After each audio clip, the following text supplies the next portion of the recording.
Hi everyone, my name is Zane McGowan. I'm out of Philly, PA, and I am working at a place with foster kids that are getting ready for permanent placement.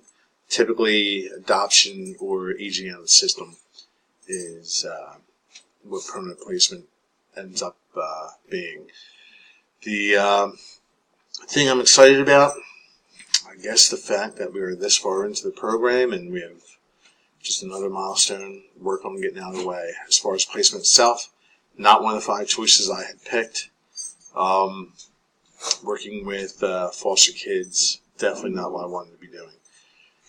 The concerns I have, the amount of work that we had to do as part of the seminar, in addition to the internship itself, on top of just life in general, seems like a bit much for a 4-credit class, which is a little disappointing for me, actually.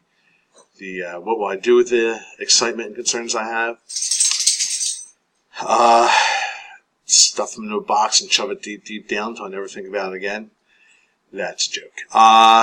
If need be, talk with a supervisor about it, but as far as, I'm not excited, and the amount of work that there is, I guess if I talk to supervision, I will. I don't think it's that serious, though.